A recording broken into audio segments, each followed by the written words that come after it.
Hi everyone, welcome to Mrs. Gilero's Art Room.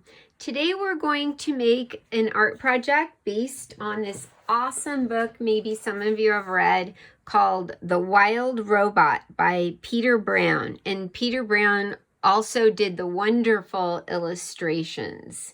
So I created an art project that looks very much like this picture right here, only more of a close-up.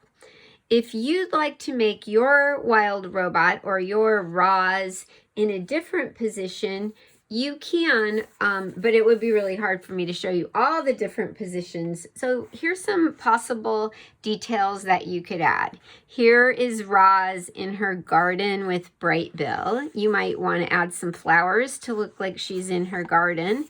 This picture looks very much like this one that I've created here.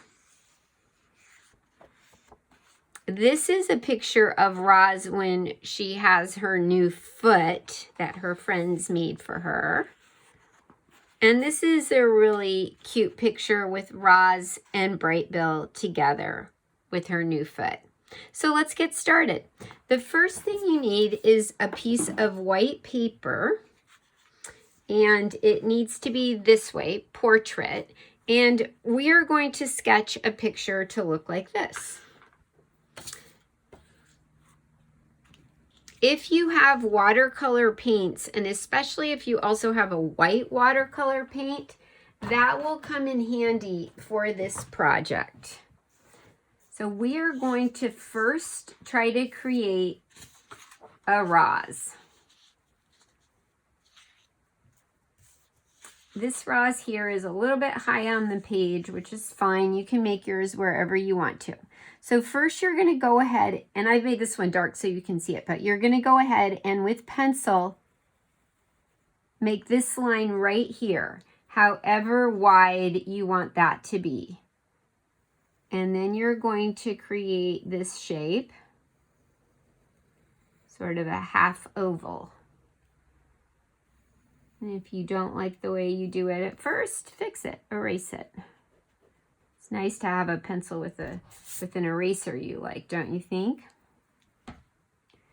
Then for her head, make a line here and kind of center it over her shoulders and then round the corners and make the head like that. Her eyes are very simple, just circles, and her mouth is a very thin rectangle. Okay, the next step that you're going to make is you're going to make her arms, and they just kind of go from a straight line like this and hang down. So 2 lines, and then another 2 lines with circles at the bottom. Roz is really made up of geometric shapes like most robots. Then for her legs, lines coming here next to her arms.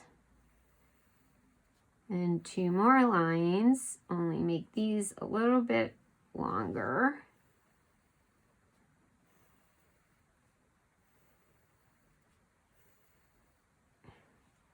And go ahead and create her feet, which basically are the shape of bricks. If you want to make one of her feet be the artificial one that her friends made for her so she could still get around, you can do that right now. Okay. And you can adjust and redraw some of your lines and erase and fix that up if you want to. And now would be a good time for that if you choose to do that. You can see in this picture, I have Roz standing on a rock, and that's what I'm going to show you how to draw. So you first need to make a wavy line to indicate water, because she is on an island, right? And then a little above each leg, we're going to create that rock.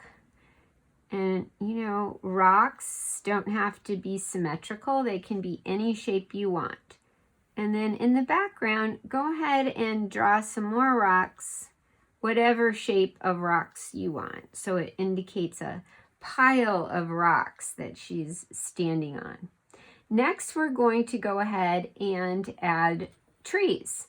Now, on the cover of the book, the trees all look like triangles with really straight lines.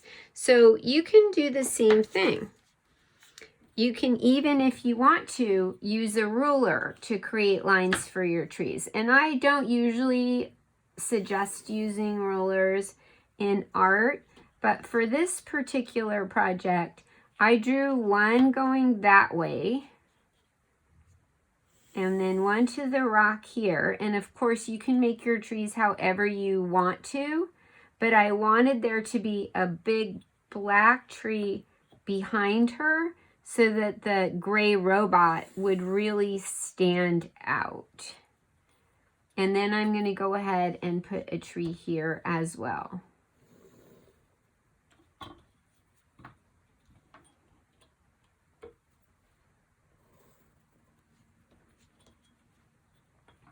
Okay, now let's talk a little bit about color. All the colors are very muted. Muted colors are what you call colors that are not super, super bright, except for the sun, which in Peter Brown's cover and in my illustration, in my artwork, I tried to make really bright and have it really stand out. Other than that, there's a lot of grays and muted greens and very dark greens. So you can go ahead and mix colors to create those muted colors.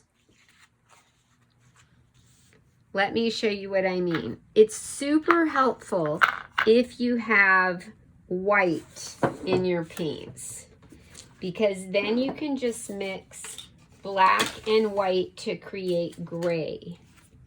If you're doing this with crayons, you can layer different crayons to make different colors of gray, because you need several different grays. If you look at this one, you can see that the rocks are not the same color as each other or raws. The trees are sort of a gray-green, and the sky is sort of a gray light blue. So you need a lot of gray.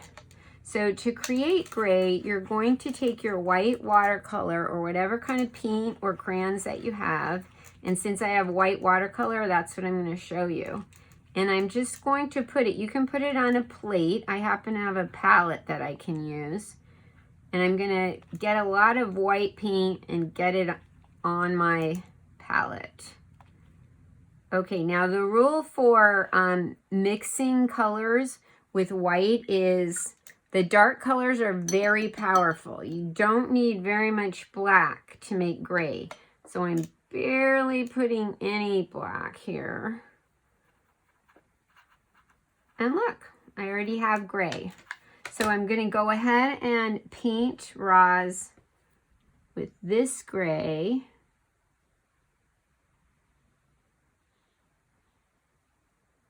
Even though I didn't put very much black, it's still pretty dark gray, huh?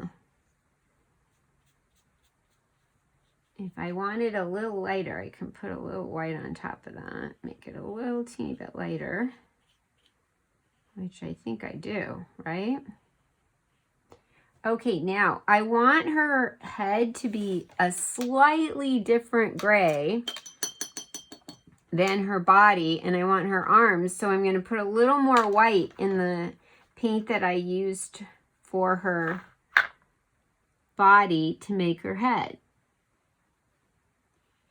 So you can, I know I'm going right over her eyes and her mouth, but I'm going to go over those later with my paint because it's a little bit hard to go around them. You can mix different grays that you want to, and the same thing for the rocks.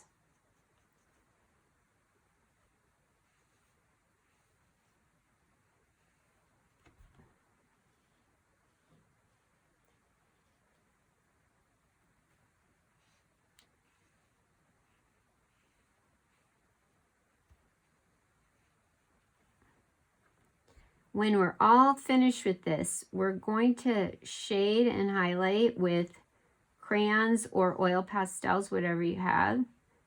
So I'm not too worried about doing that right now. Okay, since I have this nice gray mixed, I'm going to make this rock that's not right next to Roz gray, that color gray, and I'm going to use that gray. Okay, and now I need to mix up some more gray. Told you, lots of gray with this project. A little teeny bit. Oh, that's pretty dark. Maybe one of my rocks can be pretty dark, huh?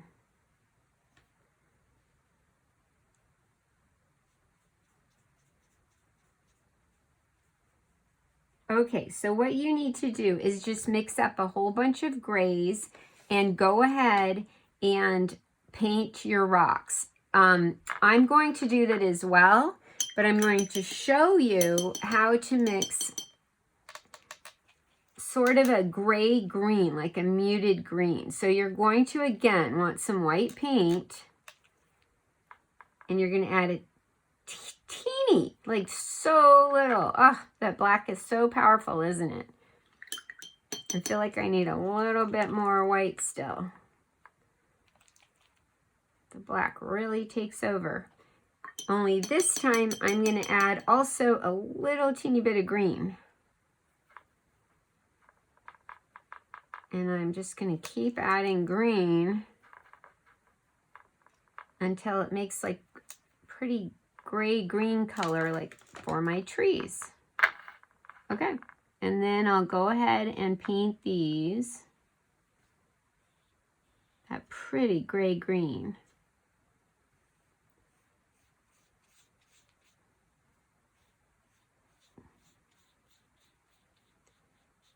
So I'm going to go ahead and also paint this tree this same gray green, but I want to show you how to also mix the watercolor and also the sky color. So the sky is really light. Now, here's what I'm going to do for the sky. And you can mix your sky how you want to, but these colors on here are really muted. I'm going to take a little bit of this bluish green.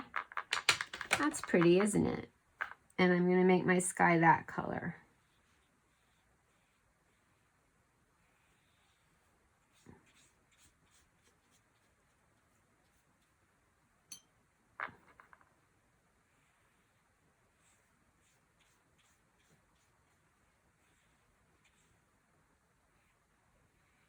Okay, and I would also make this part of the sky over here the same color. And then I like to kind of just put some, you know, white clouds on here. So I would do that and do the same thing on this side as well.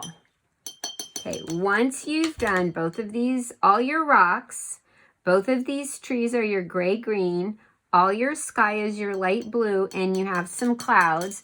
The sun is going to come in later with crayons or oil pastels. Now we need to do the water. So, going to go ahead and get a little teeny little bit of black. Okay, because it really takes over. And then a little blue-green. That looks like a good water color. Good color for my water, I should say.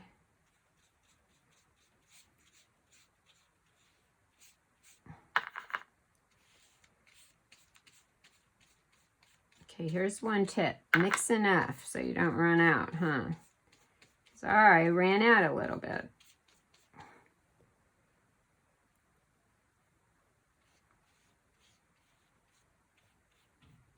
There we go. Okay, and then when you're finished with that, you're going to go ahead and for the tree behind the wild robot, make it just black. So that's pretty easy. I just took black right out of my paint tray and just carefully painted black Once you've done that, you're going to let it dry. And then in the second video, I'm going to show you how to add the details. Okay? So go ahead and paint. And then when you're ready, you're going to look at video 2 to see how to add the details. Okay, have fun finishing the painting part.